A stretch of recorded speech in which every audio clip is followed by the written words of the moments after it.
আমরা এখন চলে এসেছি সন্তোষ মিত্র স্কোয়ারের সেকেন্ড কপিতে। সেকেন্ড কপিতে রাস্তায় এত ভিড়, মনে হচ্ছে সন্তোষ মিত্র স্কোয়ারে চলে এসেছি। তো চলো।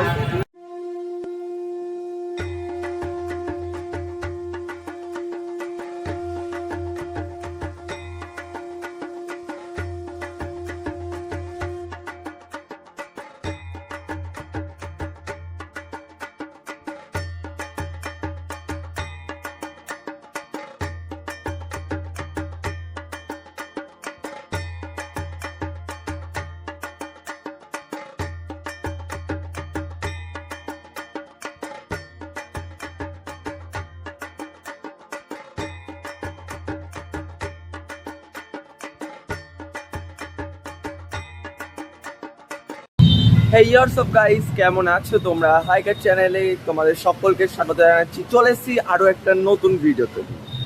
আজকে আমরা যেতে চলেছি তাহিরপুরের ঠাকুর দেখার জন্য। চলো তাহিরপুরে কি কি বিস্ময়কর প্যান্ডেল হয়েছে, কি হয়েছে চলো দেখে নেওয়া যাক। তাহলে ভিডিওটি আর লম্বা না করে চলো। শিউলি ফুটে সকালবেলায়, ঢাকের শব্দ বাজে খেলায়, মা এসেছেন সুখের সনে, আনন্দ ছড়ায় প্রাণের গানে।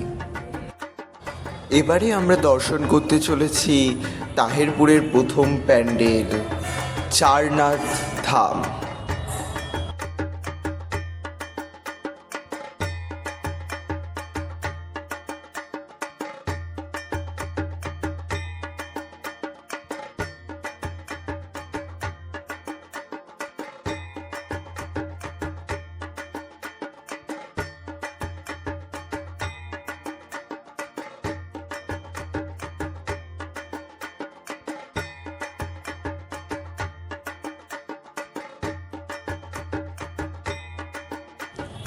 চারধামে ভেতরেও ঢোকার ইচ্ছা ছিল, কিন্তু এত লম্বা লাইন দেখে সে ইচ্ছায় সুপ্তই রয়ে গেল মনের মধ্যে।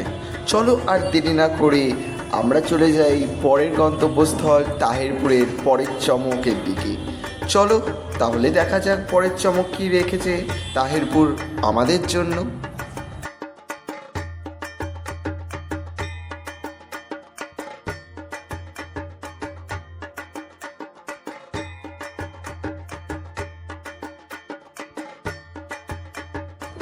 তাহিরপুরের পরের চমক হলো রাক্ষসপুরের প্রতিমা দর্শন। তাহলে আমরা ধীরে ধীরে এগিয়ে যাই এই আলোকসজ্জিত মণ্ডপের দিকে প্রতিমা দেখার উদ্দেশ্য নিয়ে। লম্বা লাইন দিয়ে আমরা ধীরে ধীরে এগিয়ে যাই মণ্ডপের দিকে এবং সফলভাবে আমরা প্রতিমা দর্শন করতে সক্ষম হই। তাহলে আপনারাও দেখে নিন প্রতিমা।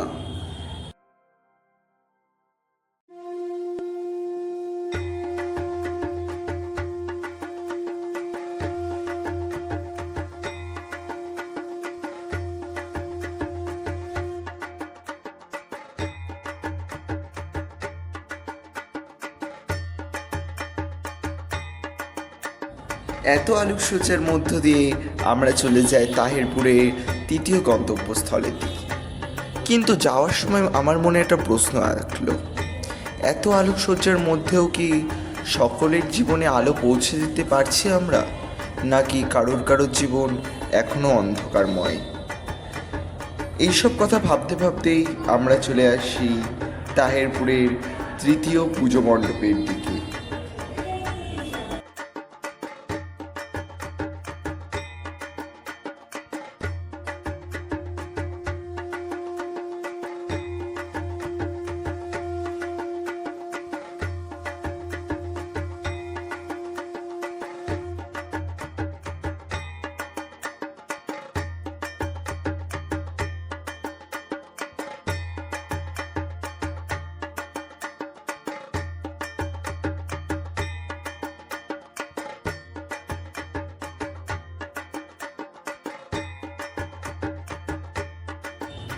প্রতিমা দেখার পর এরপর আমরা চলে যাই তাহিরপুরের চতুর্থ চমকের দিকে। ধীরে ধীরে আমরা চলে যাই মণ্ডপের উদ্দেশ্যে প্রতিমা দেখার জন্য। এক পা করে আমরা এগিয়ে যাই ভিতরের দিকে।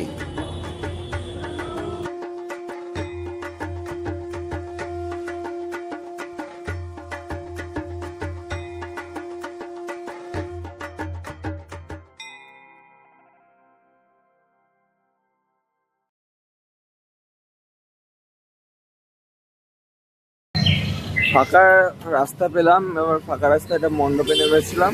এবার একটা স্কিম সম্বন্ধে তোমাদের বলে রাখি। তাহিরপুরে এসেছিলাম তাহিরপুরে ঠাকুর দেখতে এবং প্যান্ডেল ট্যান্ডেল দেখলাম বিভিন্ন নিয়ে। এবার একটা তাহিরপুরে এসে একটা নতুন একটা স্কিম দেখলাম। স্কিমটা হচ্ছে ভিআইপি স্কিম, মানে বলছে যে মণ্ডপের কাছ থেকে ভিআইপি পাস নিয়ে যাও, নিয়ে গিয়ে লাইন না দিয়েই মণ্ডপের ঠাকুর দেখো। এবার এই ভিআইপি স্কিম যে স্কিমটা আছে এখানে তো ডাইরেক্ট বলতেই পারে 500 টাকা দিন, 1000 টাকা দিন, দিয়ে হচ্ছে মণ্ডপে গিয়ে ইয়ে করে। না, কি বলছে, ভিআইপি পাস নাও, নিয়ে ঠাকুর দাও। কেন বলতে পারেন যে ডাইরেক্ট, যে মানুষ বোঝে না নাকি যে 500 টাকা দিন, 1000 টাকা দিন, দিয়ে আপনার মণ্ডপে পুজো দেয়, কি নাকি ভিআইপি কাগজ দিন, নিয়ে চলুন। এরপর আমরা চলে যাই আমাদের পঞ্চম আকর্ষণ, তাহিরপুরের সবথেকে বড় আকর্ষণ পুরীর জগন্নাথ মন্দির, দীঘার জগন্নাথ মন্দির। আমরা ধীরে ধীরে ভিতরে চলে যাই। যাওয়ার পথে একটা কথা মনে পড়ল। আলেকজান্ডার একবার সেলুকাসকে বলেছিল, সত্যি কি বিচিত্র এদেশ ভারতবর্ষ। আমি তাই ভাবি যে মানুষ যে হাজার হাজার দিন ধরে যে ইমারত গড়ে তুলেছে, তাই বাঙালিরা কয়েক মাসের পরিশ্রমেই বাঁশের সাহায্যে বানিয়ে ফেলে। যদিও সেটা বাঁশের হয়, কিন্তু তাও একটা করা কতটা কঠিন, কিন্তু বাঙালিরা তাও সেদিক থেকে এগিয়ে রেখেছে তাদেরকে। এরপর আমরা ধীরে ধীরে ভিতরে চলে যাই। ভিতরে গিয়েই সামনে একটা প্রতিমা দেখতে পাই। এখানে দেখতে পাই বিষ্ণু অর্থাৎ নারায়ণ মহালক্ষ্মীর সাথে করে অনন্ত শয়ন ভঙ্গিতে শুয়ে আছে এবং তার পেছনে আছে শেষনাগ। এটা দেখার পর আমরা চলে যাই বাঁ দিকে আরও ভেতরের দিকে। এখনো আমরা প্রতিমার কোনো দর্শন পাইনি। যত যাচ্ছি মনে হচ্ছে আরও যেন আছে। তারপর লোকের সাথে আমরাও ভিড়ে মিশে গিয়ে এগিয়ে চলেছি।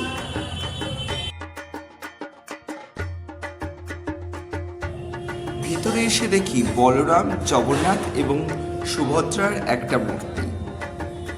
দীঘার জগন্নাথ মন্দির করেছে, তো এদের মূর্তি থাকবে না, এনাদের মূর্তি থাকবে না, তা কি কখনো হয়? তাই এখানে এনাদের পুজো হচ্ছে। এখানে দেখতে পেলাম পুরোহিত মশাই চরণামৃত দিচ্ছে, তাই আমি নির্লজ্জের মতো হাত বাড়িয়ে দিলাম চরণামৃতর দিকে। নির্লজ্জের মতো হাত বাড়ানোর পর পুরোহিত মশাই আমার মান সম্মান বাঁচাতেই চরণামৃতটা আমার হাতে তুলে দিল এবং আমি এগিয়ে যাই আরও ভেতরের দিকে।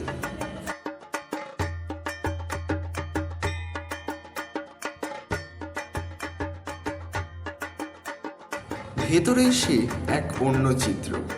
ইংরেজিতে একটা শব্দ বলার ইচ্ছা ছিল, কিন্তু ইউটিউব স্ট্রাইক দিয়ে দিতে পারে, তাই সেই ভয়ে আমি শব্দটা ব্যক্ত করলাম না। যারা যেটা বুঝেছো কমেন্ট সেকশানে লিখতে পারো। এরপর সুন্দর প্রতিমা দেখার পর এই বিভিন্নভাবে বিভিন্ন অ্যাঙ্গেলের প্রতিমাকে আমি আমার মোবাইলে ক্যাপচার করলাম। যতই ভাবি ততই অবাক হই, এত সুন্দর মানুষ কিভাবে বানাতে পারে।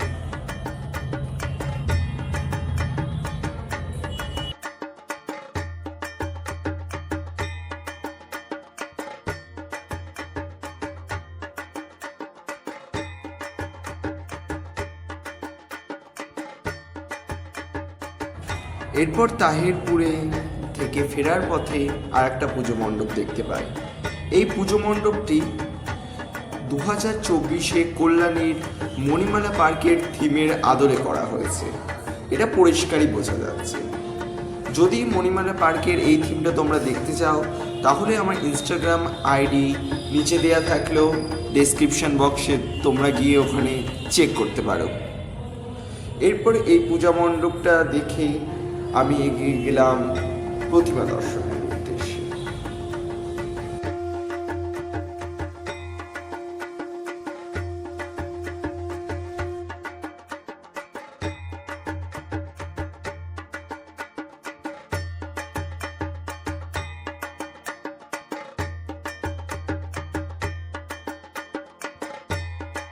প্রতিমা দর্শন শেষে এইবার আমাদের শেষ পূজা মণ্ডপের দিকে আমরা চলে আসলাম।